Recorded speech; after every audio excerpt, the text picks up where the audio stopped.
Hyderabad to Srisailam గురించి ఈ వీడియోలో చెప్పబడమైంది. వీడియోలో చూపిస్తున్నట్టుగా మనమైతే హైదరాబాద్ నుంచి శ్రీశైలంకి రోడ్ మ్యాప్ చూడొచ్చు. నేనైతే బైక్లో వెళ్ళాను. సో నాకు పెట్రోల్ ఖర్చు కంప్లీట్ రోడ్ ట్రిప్కి 1500 పెట్రోల్ అయ్యింది. మీరు కూడా ఇలా బైక్ కానీ కార్లో కానీ రోడ్ ట్రిప్ చేస్తే వ్యూస్ అనేటివి చాలా బాగుంటాయి.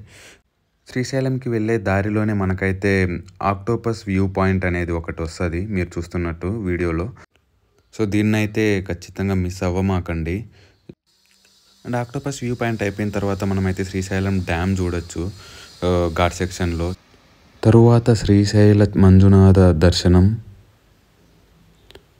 శ్రీ ఛత్రపతి శివాజీ స్ఫూర్తి నిలయం,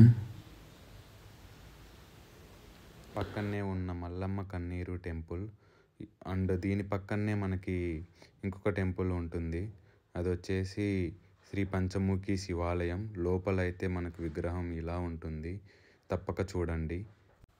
తరువాత సాక్షి గణపతి నిలయం, తరువాత పాలధార పంచదార అనే చిన్ని సరస్సు,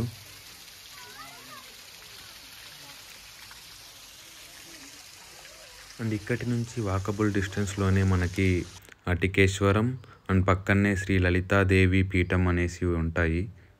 తరువాత మనకైతే ముఖ్యంగా చూడాల్సింది శ్రీశైల శిఖరం. మీరు చూస్తున్నట్లు ఇలా ఉంటుంది ఇక్కడ వ్యూస్. అండ్ మీరు చూడండి, ఇక్కడి నుంచి వ్యూ పాయింట్ అనేది చాలా బాగుంది. అండ్ ఇక్కడ పైన నందీశ్వరుడి చెవుల మధ్యలో నుంచి మనమైతే శ్రీశైల గర్భగుడిని దర్శించగలిగితే మనకి ముక్తి కలుగుతుంది అనేసి పెద్దల నమ్మకం. సో మీరు ఎప్పుడైనా శ్రీశైలం వెళితే తప్పకుండా నేను వీడియోలో చూపించినవన్నీ చూడడానికి ట్రై చేయండి. అండ్ వీడియో నచ్చినట్లయితే తప్పకుండా లైక్ చేయండి, షేర్ చేయండి, సబ్స్క్రైబ్ చేయండి. Thank you so much.